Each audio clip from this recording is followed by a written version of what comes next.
vamos a comenzar la plática de la resurrección de Jesús. Un retiro no es una charla, no es una plática, no es una lección, no es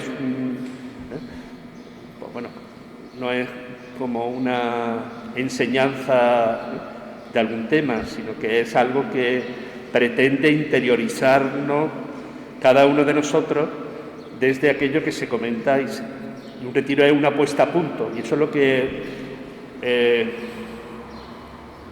se intenta con este retiro de Pascua, ¿no?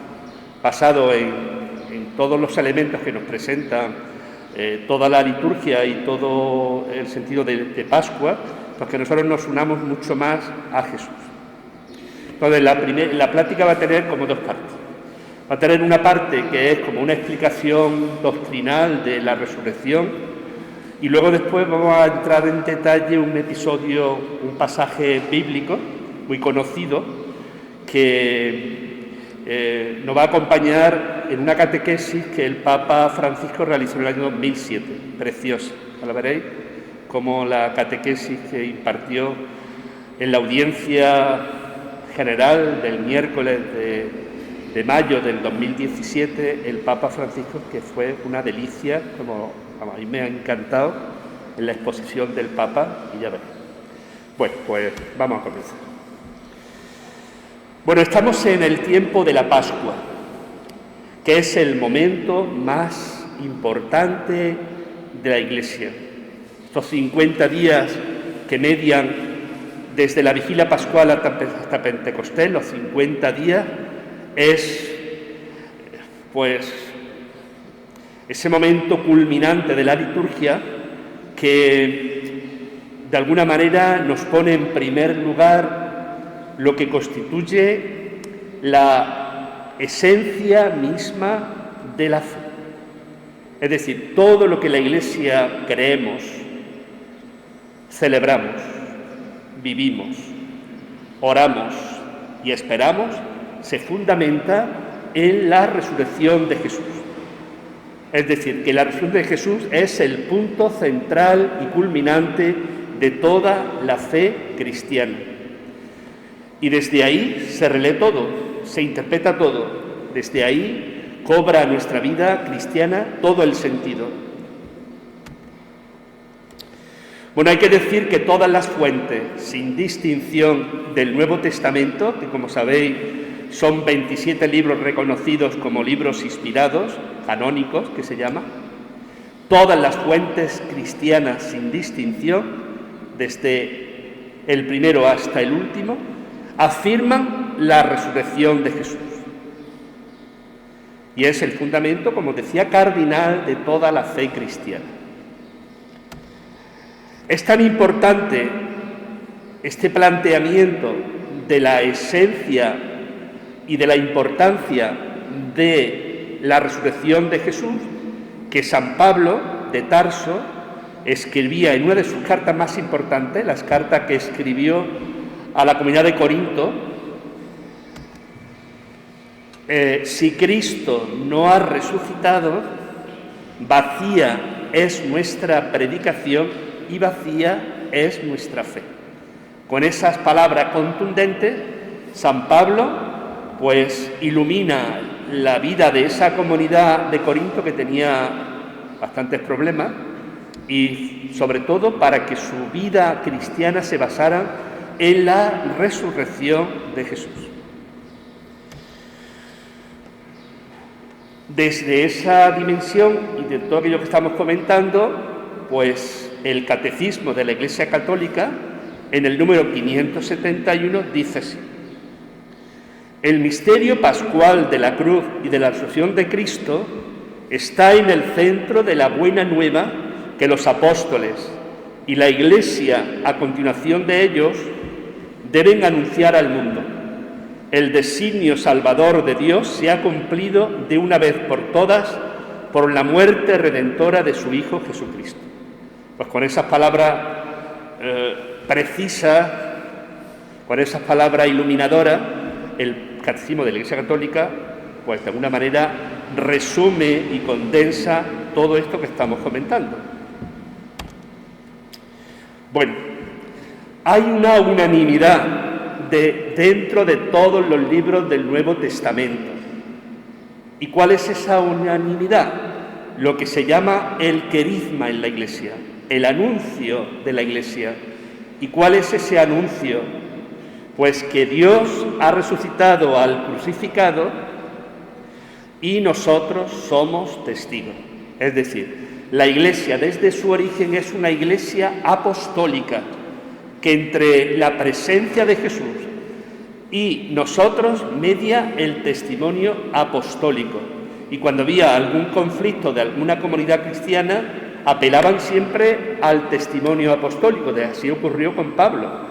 Cuando Pablo tenía problemas con la incorporación de los paganos a la iglesia primitiva, a la iglesia primera, pues apeló a la presencia y al testimonio de Pedro para ver si lo que estaba haciendo no iba bien. Bueno, pues esto es propiamente lo que llamamos el querigma. Dios ha resucitado al mismo crucificado, no a otro, sino al mismo, y nosotros somos testigos de esto.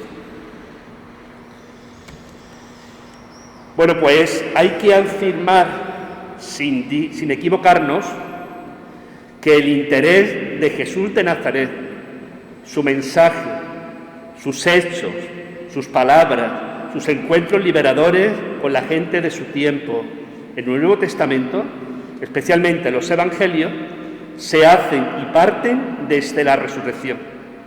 Todo interesa a la luz de la resurrección. Nosotros, cuando leemos el Evangelio, lo hacemos o debemos de hacerlo desde el final al principio.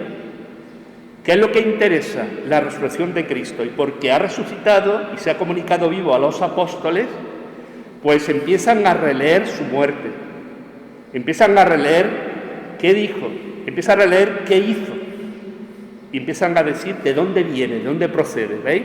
Es como del final al principio. Todo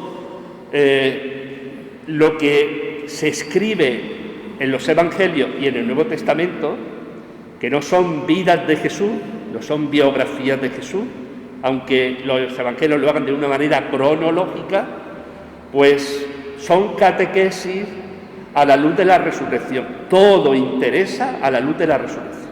Y entonces, como todo interesa a la luz de la resurrección y apelan al testimonio de los apóstoles, pues los apóstoles siempre apelan, siempre legitiman su vida a la luz de esa experiencia pascual de Jesús. No olvidéis que en las apariciones del resucitado a los apóstoles, a la comunidad primera, solamente a los apóstoles, pues se habla de recelo, de sospecha, de duda, de incredulidad, y siempre ellos apelan a esa experiencia pascual. De hecho, ninguno de ellos pues quiso deslegitimar esa presencia y esa experiencia, y gran parte de ellos, la mayor parte de ellos, murieron mártires. Prefirieron la muerte antes de renunciar a esa experiencia liberadora que los transformó. Y los Evangelios nos hablan de un cambio. Veíamos el Viernes Santo una comunidad dispersa, una comunidad de miedo, una comunidad pues desesperanzada. Vemos en la mañana de Pascua a una comunidad fuerte, valiente, que va comunicando con valentía, con mucha decisión, que Cristo ha resucitado. Algún cambio hubo a ver. Bueno, pues siempre los apóstoles y la primera comunidad cristiana apelaba a esa experiencia pascual de Jesús de Nazaret.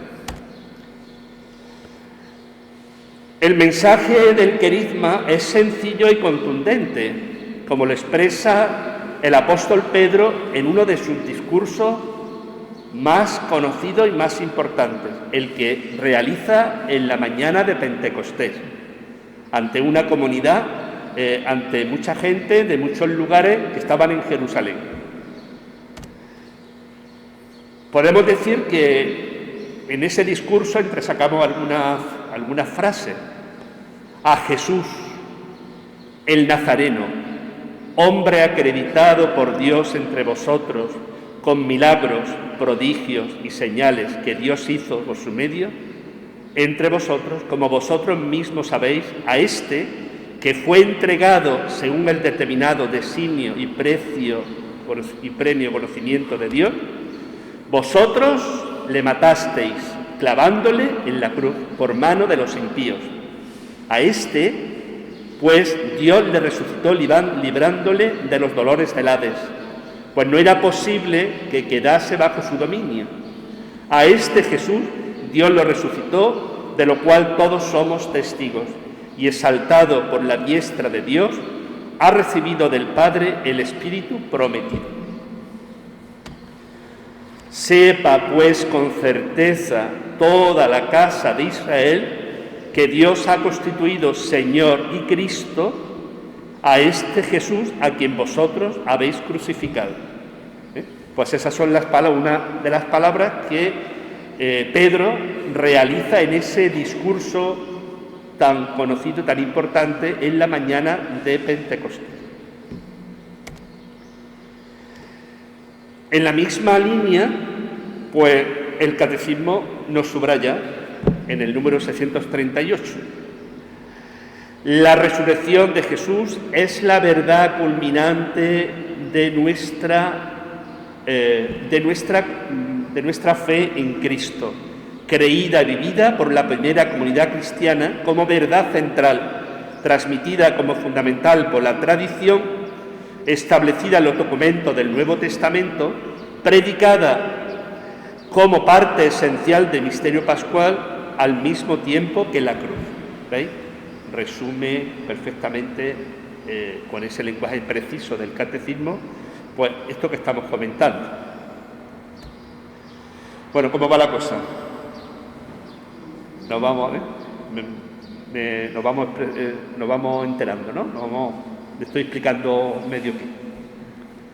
Bueno, vamos a ver, dentro de ese querigma, de ese anuncio de que Dios ha resucitado al crucificado y nosotros somos testigos y todo aquel que crea se salva, vamos a ver cómo el Nuevo Testamento lo expresa a lo largo fundamentalmente de los Evangelios, pero también a través de las cartas de Pablo y a través de los Hechos de los Apóstoles, que como sabéis es el segundo volumen de la obra de San Lucas. San Lucas escribió 2 volúmenes, uno el Evangelio y otro los Hechos de los Apóstoles, es el segundo volumen de su obra, la obra lucana.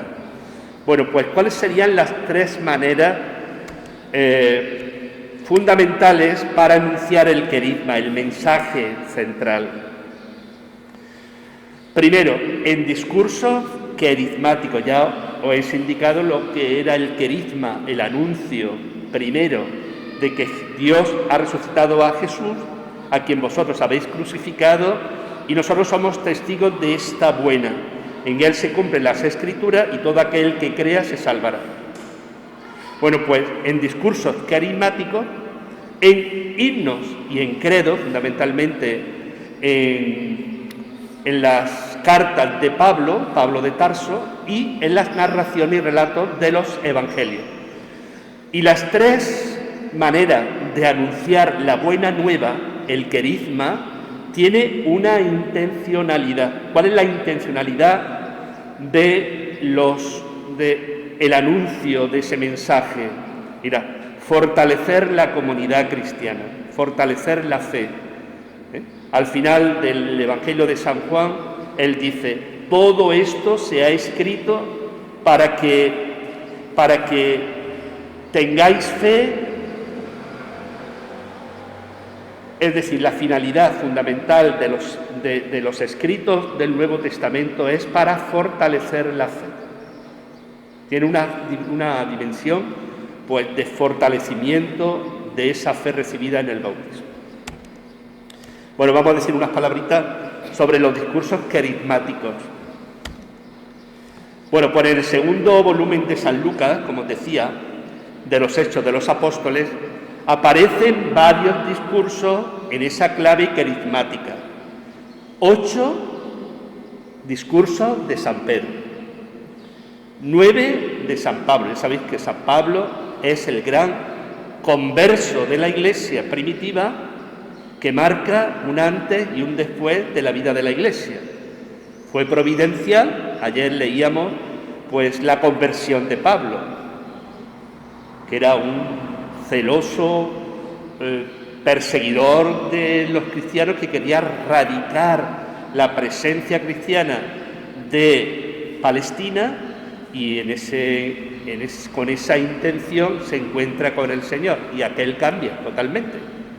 Bueno, pues 9 discursos se presentan en los Hechos de los Apóstoles, porque a partir del capítulo 9 de los Hechos de los Apóstoles hasta el final es todo como un itinerario de viajes de Pablo.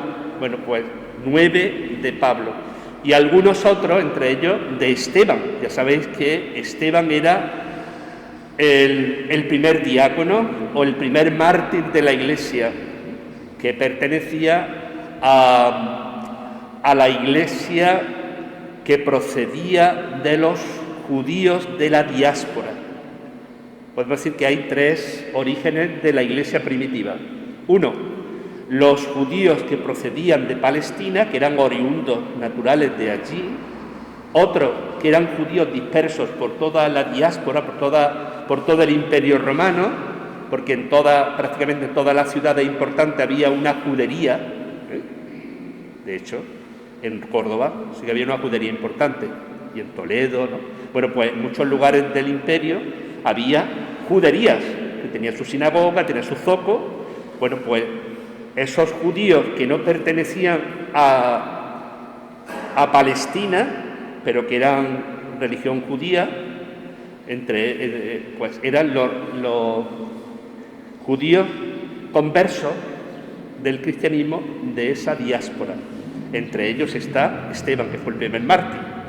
Y luego estaban los gentiles, los paganos, que fue el gran apóstol Pablo, que fue providencial que los no judíos se incorporaran a la Iglesia. Hubo un gran conflicto en la Iglesia primitiva por el tema de la circuncisión o circuncisión. Bueno, pues, y algunos de esos discursos de Esteban. En todos los discursos que estamos diciendo, discursos carismáticos, hay 3 elementos fundamentales en común.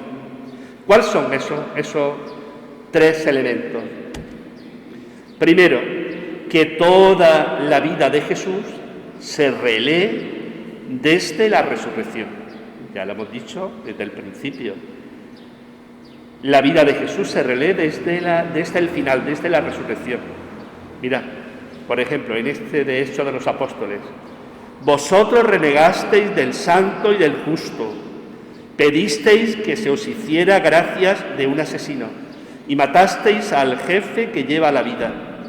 Pero Dios le resucitó de entre los muertos, y nosotros somos testigos de ello. Bueno, pues se relee desde la resurrección. El segundo elemento,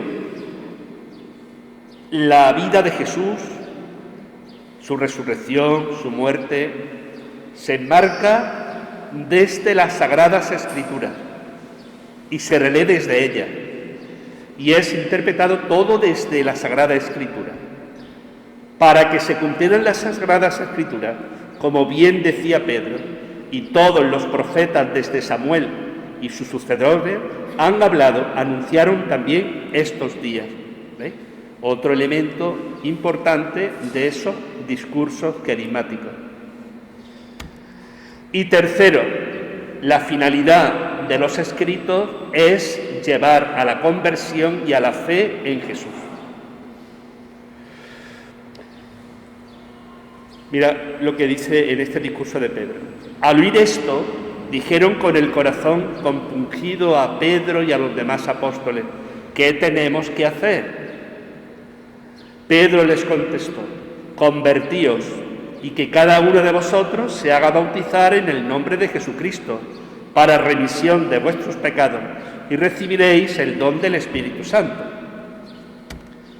Bueno, pues hemos visto que los discursos carismáticos En esas tres claves fundamentales podemos enmarcar la resurrección de Cristo.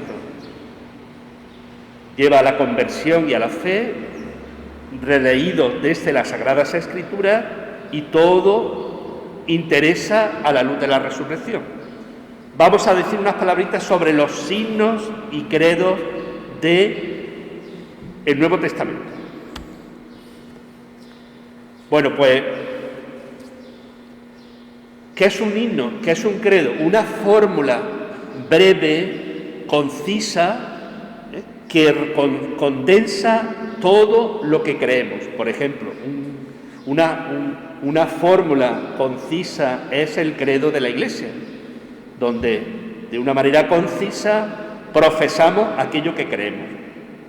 Bueno, pues en los signos y en los credos del Nuevo Testamento se subraya justamente con esas fórmulas precisas, lo más conocida, la carta a los Romanos, que sabéis que es la carta más importante de San Pablo, que habla sobre la justificación de la fe, la carta a los Filipenses, que es muy importante, de San Pablo, que habla sobre la filiación divina, y la primera carta a los Corintios. Fundamentalmente son esos himnos importantes del Nuevo Testamento. San Pablo, en esa carta que escribió a Corinto, a la comunidad de Corinto, remite lo que él ha recibido, que probablemente fue el día de su bautismo. Él dice: os remito aquello que yo he recibido. Mirad lo que dice San Pablo. Os recuerdo, hermanos, el evangelio que os prediqué, que habéis recibido y en el cual permanecéis firmes, por el cual también sois salvados. Si lo guardáis tal como os lo prediqué, si no, habríais creído en vano. Porque os transmití en primer lugar lo que a mi vez recibí. ¿Veis? Como la fe es como ese relevo que pasa de generación en generación. Que Cristo murió por nuestros pecados. Ya decíamos cuando profundizábamos sobre la muerte de Jesús, el valor soteriológico de la interpretación cristiana de la muerte de Cristo. Según las Escrituras, que fue sepultado y que resucitó al tercer día, según las Escrituras, que se apareció a Cefas, Cefas es Pedro, y luego a los 12, y en último término se me apareció a mí como un abortivo. Bueno, pues con esas palabras San Pablo se dirige a la unidad de Corinto, subrayando esa resurrección de Cristo y ese legado que ha recibido desde su bautismo.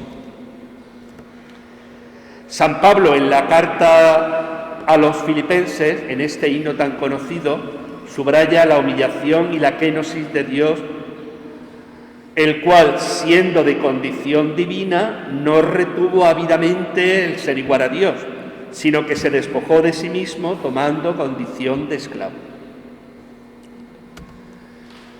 Por eso Dios lo exaltó y le otorgó el nombre que está sobre todo nombre, para que toda rodilla se doble en los cielos al nombre de Jesús, en la tierra y en los abismos, y toda lengua confiese que Cristo Jesús es el Señor, para gloria de Dios Padre. Bueno, pues con esas palabras, San Pablo, en ese himno tan bonito de los Filipenses, expresa lo que es la kenosis, la humillación de Cristo, asumiendo nuestra vida. Bueno, y finalmente, la siguiente manera es las narraciones, los relatos, que tienen la misma intención que las otras, fortalecer la fe de la comunidad. No son vidas, no son biografías. A diferencia de los himnos y los credos que hemos visto, el querigma se anuncia en narraciones, en relatos de historia. Cuando hemos visto el relato de la aparición de Jesús a Tomás, el relato de la aparición a la comunidad creyente, en las distintas apariciones a María Magdalena, pues todo ello son narraciones, relatos de historia. Y los relatos son catequesis, escritas por personas de fe para otros hombres y mujeres de fe. Eso no lo podemos olvidar. Es decir, que los evangelios no son relatos objetivos, como que no tuvieran que ver nada el que comenta con lo que está transmitiendo, sino que es algo que es catequesis para fortalecer la comunidad desde la experiencia pascual de los apóstoles. El interés de Jesús de Nazaret, su mensaje, sus hechos, sus palabras, sus encuentros liberadores con la gente de su tiempo, parten desde la resurrección. Todo interesa a la luz de la resurrección. Sería como el resumen de toda esta primera parte que estamos comentando.